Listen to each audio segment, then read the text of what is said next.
Okay, we'll go ahead and get started. Good morning and welcome to our Mind the Moments Tuesday morning gathering, brought to you by Harvard Pilgrim Healthcare and Tufts Health Plan. And this is a place where we invite experienced mindfulness instructors to talk with us about what mindfulness means to them and to discuss as a community how we can incorporate these practices into our daily lives. I'm Suzanne Rowe Palacino.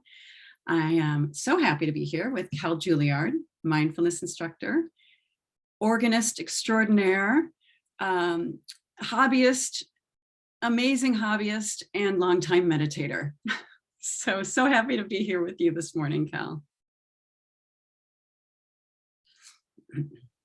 Thank you, Suzanne. Took me a moment to unmute myself, and lovely to be here with everyone. Always so glad to join with you all on these morning meditations. Yeah, we're so glad to have you here this morning. So as folks know, if you're new, welcome. I wanted to make sure to give a special welcome to anyone that's new. So today, Kell will start off with a question for the group, and then we'll have some comments after the question, and then Kell will take us through a little discussion and then lead us in a guided practice. We usually practice between 10 and 12 minutes. And during that time, Kell will guide you through if you're new to meditation practice. So no concerns about that.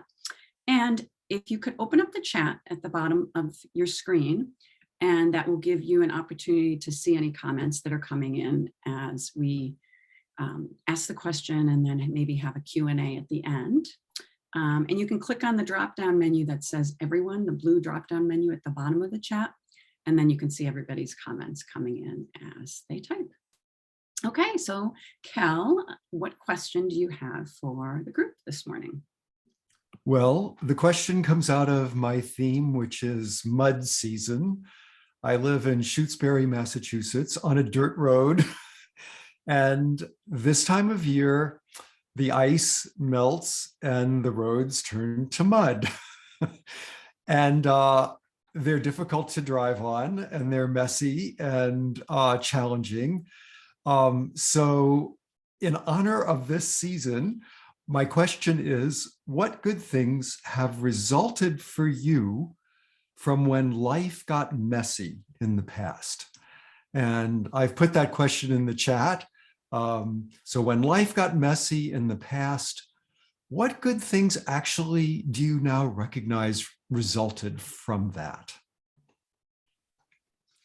First of all, I love this theme. It has so many nuances. So the question for me, because I knew the question beforehand, so I had a little time to think about it. But I would say what happened with me is during my life, I had a very stressful time when I was taking care of kids and elderly parents and working, and that's when I started meditating. So life got very messy back then, and it brought me to the meditation practice. So that's my experience. Wow. How about you, Kell? Well, I'm thinking of the move up here where we didn't have a house and we decided to live in an intentional community for a while. And because of the time it took to find a more permanent place to live, we just got to really know the people in that community. Very rich relationships developed. And in fact, I see Sheila keyed in a comment, which is very similar to mine, that new connections and deeper connections formed for her as a result. Yeah. Premature birth leaded to a very resilient child. That's so interesting. I grew and got stronger. I knew more about my strength. Also that I'm not alone. Growth in love, relationships and nature, spiritual growth, discovering my own courage and strength, moving to Massachusetts. Wanda, I guess we can relate to one another. That move was really unexpected. It came out of the chaos of the pandemic for me. So yeah. Since the pandemic, I've been more aware of the many good things that people do. It is also when I started meditating. I Yeah. guess, yes, I guess this messy time of the pandemic, we're all in mud season in this time of the pandemic. Yeah. Mm. Yeah. What a great, it makes us really think about um, the difficulties of life when at times when we just feel like we don't want to deal with them. But then when we're on the other side, there's so many, when we can look back, there are a lot of joys that and a lot of things we learn. Someone else also by doing good things for others, it helps to negate the awful. Yeah, we have a choice in how we respond to these situations. And sometimes the response, the wise response that we can make, even though it might not eliminate the messiness, it can make an enormous difference for ourselves and others. On meditation. One other thing that I can add is during this, this very difficult time of war, as I've mentioned to folks, I'm half Ukrainian, and I had never connected with the Ukrainian community in Boston, and I ended up connecting. So kind of a lovely thing that's come out of that messiness. So thank you for that question, Cal. That was a really thoughtful question. And I see Teresa mentioned spring. I was just going to comment on that. That even though when you look at the trees, they're not leafing out, the club moss is turning green, the pines are shifting and they're green. You can see the signs of spring everywhere, really, if you look carefully. And so new growth, very important. And life has this inherent chaos in it that doesn't fit with our stories. Stories are going to kind of be a theme of our meditation today, because we create stories, explanations about what's going on in our lives. And those are very helpful, but they're always limited. There is no story that is 100% correct. And, it's humbling to realize that, and sometimes a little bit anxiety producing to realize that our stories are never 100% correct. They're always limited in some way, but recognizing they're useful and keeping that balance is so important. Yeah, it is true that sometimes the stories we hear on our own mind, we don't have to feel that they're the truth. They're just our reactions to situations. I like what someone else has mentioned, realized I had more abilities and moved past my lack of self-confidence. Yeah, so important. These kind of messy situations bring out resilience and creativity and alert us to things about ourselves that we might not have realized, strengths we have. Yeah. Definitely. Well, shall we move into our practice? Sounds perfect.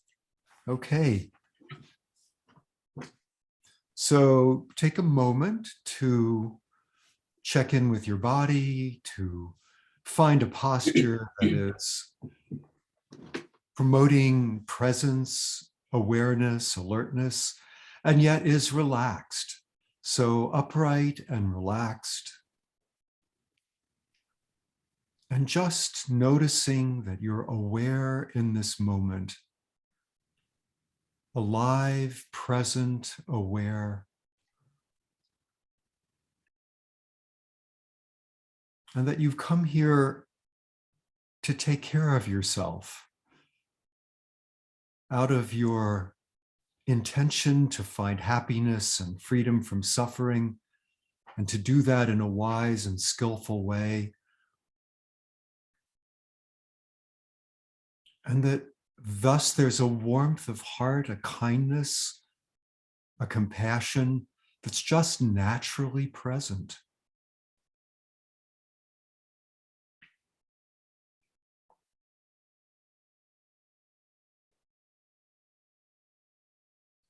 Not only you, but everyone on this call, and actually everyone in the world right now, is doing their best under their circumstances to find happiness and freedom from suffering.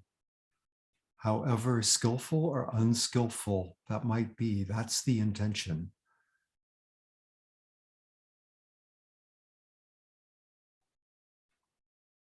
And to just recognize that in ourselves for a moment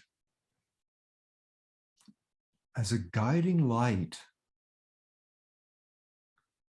that in conjunction with our wisdom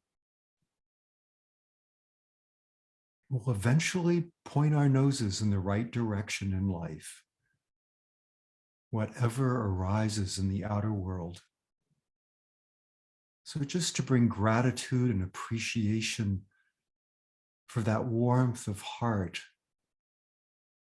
as we hold ourselves kindly in this moment.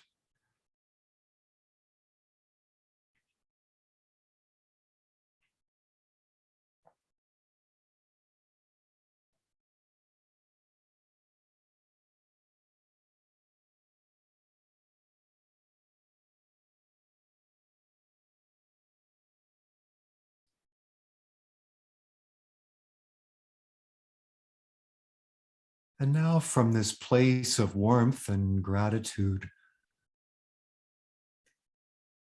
I invite you to bring to mind any mildly messy situation that's either current in your life or that simply comes to mind.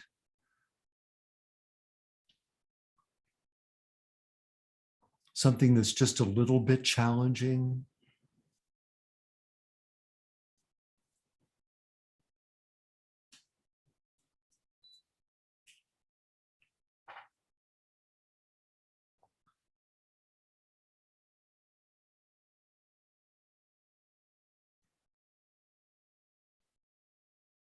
And as you either search for this situation or reflect on the details of this situation, simply know that you're thinking and feeling in this moment.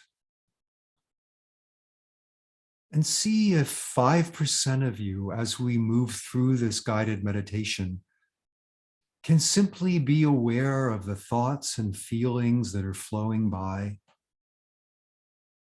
And that knowing quality of the mind is meditation.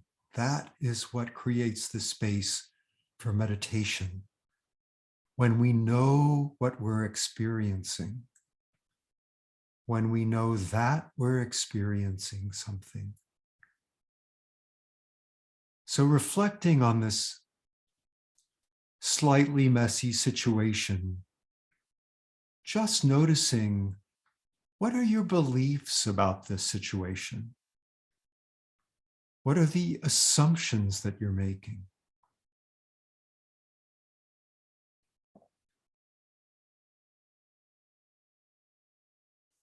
Just calling those to mind. What are the feelings, the emotions associated with those assumptions?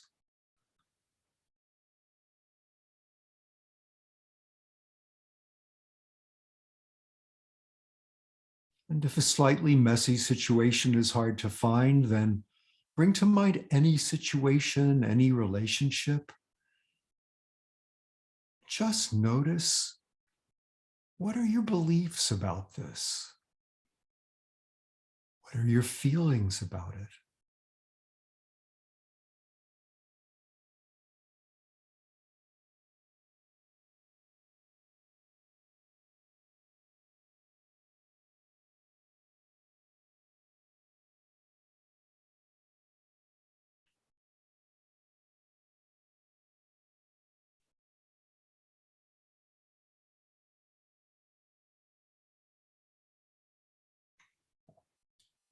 And see if you can kind of watch those feelings and beliefs go by as though you were standing on the bank of the river and they are the river flowing past. And just notice that they're actually constantly changing. Maybe new information is arising.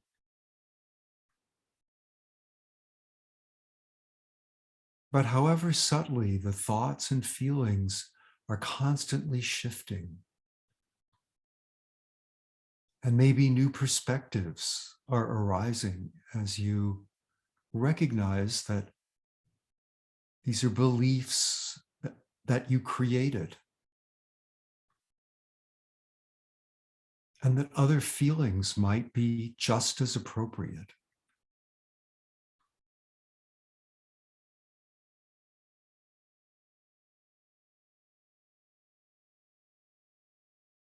And that just like good things came out of past messiness,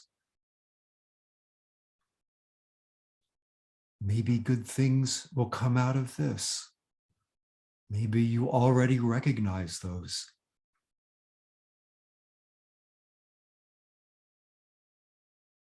But again, simply being with this process, knowing that you're thinking and feeling. And that's what makes it meditation and creates that extra bit of space that enables us to respond rather than react to situations.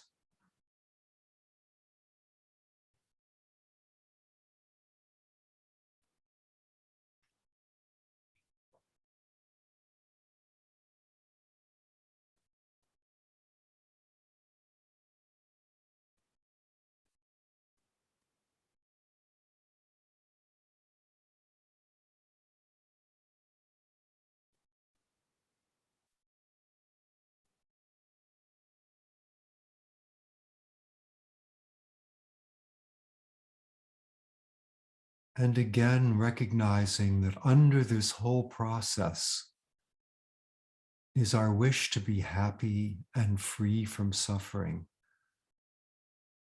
That's motivating every thought, every feeling that has flowed by in the river of our experience.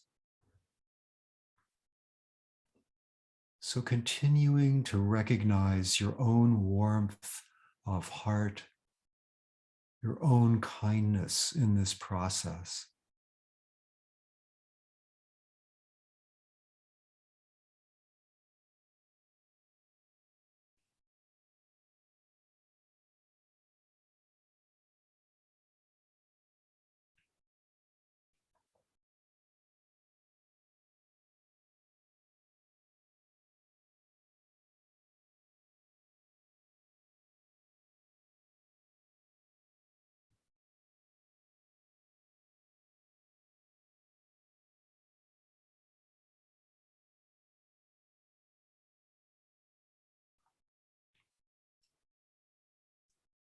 And now letting the mind just rest in open awareness,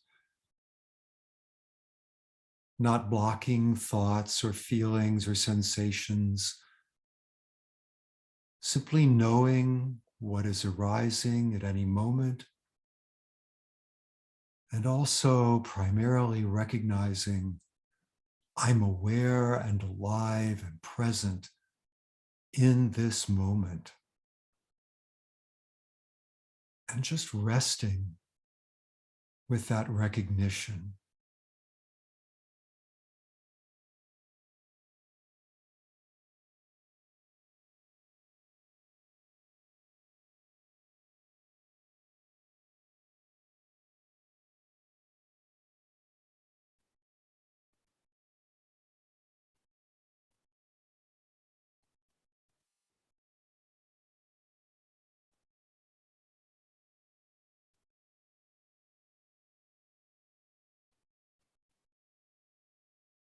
Okay. If your eyes are closed, you can gently, when you're ready, open them.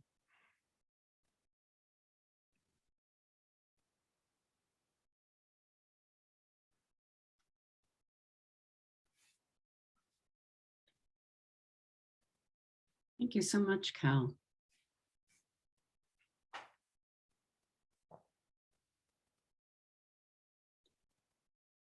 So many important reminders that you shared with us during that practice. what I particularly connected with was through the guidance and following your imagery about the river, that this practice allows us to respond versus react.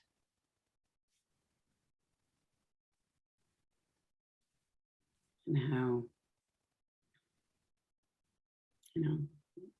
many people that haven't tried meditation think that the intention is to rid ourselves of our thoughts, but actually sitting with the thoughts and realizing how we can skillfully work with them is an important part of the practice. So thank you for that. My pleasure. I know for a lot of us, meditating with thoughts and emotions is challenging because it's so easy to get swept away by them and lost in thoughts and feelings. And remembering that image of the river helps me. And sometimes the process of thinking more intentionally can also help me stay more present in that meditative space. I see Kristen has shared, I love the reference to remember overcoming past challenges, and we'll also overcome this one. And Sheila mentioned she liked the perspective of looking from the outside in. I guess that's referring to that river image again, probably. Do you think, Suzanne? Yeah. Yeah. In the Joy of Living program that I teach, one of the things we emphasize is bringing our meditation practice into the flow of life. And, having both the formal meditation practice, whether we're sitting on a chair or on a cushion, doing that intentionally by ourselves or with a group that's meditating, but then also moment by moment, as challenges arise during the day, or as we're just appreciating something, dropping into that meditative space, and that really enhances our ability to respond in the moment, in my experience.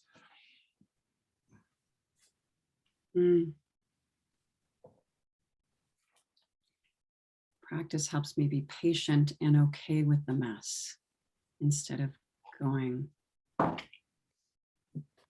apoplectic. It's a word I haven't heard in a while, but yes, yeah. We don't want to go apoplectic. I agree, Sarah.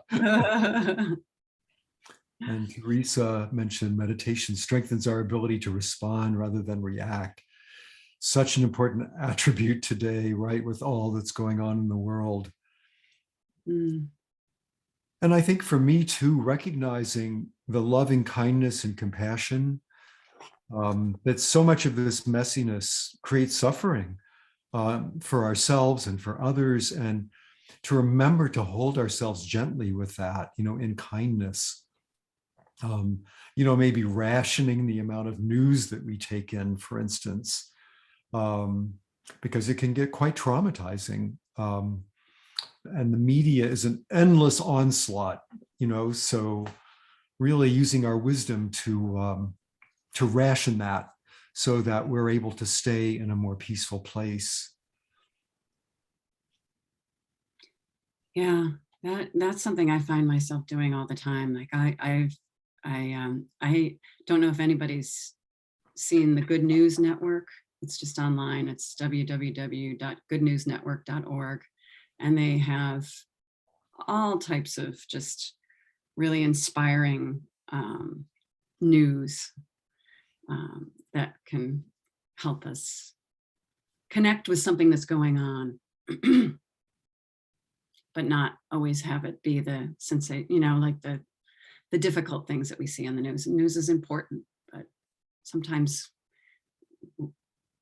people are reporting on really what's happening. It can be hard to watch all the time. Well, I love that mention of the Good News Network. I didn't know about that, so I will check that out right away. But actually, when you think about the world, the cooperation is so much greater than the antagonism. I mean, people are cooperating all the time and working together and trying to do the best for their family and friends, their children and their loved ones, and really for humanity in general. And this is by far the dominant thing that's happening. Otherwise, our world would have destroyed itself long ago if that weren't by far the dominant thing. But it's so hard to remember that when we're constantly being bombarded by the negative. Mm-hmm.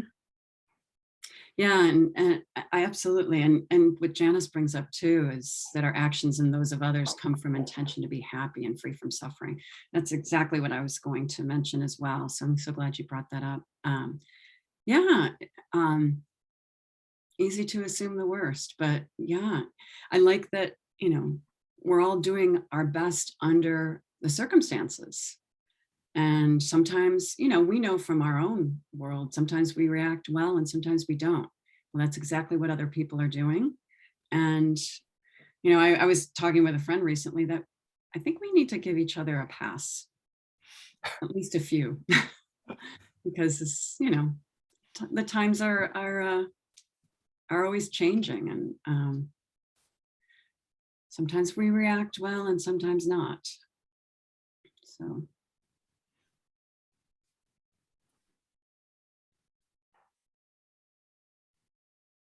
Yeah. Yeah, and what I also liked was that sometimes we can shift our feelings from what, sometimes we create certain feelings, but that there might be other feelings that we can shift to that might be more appropriate. I really like that as well.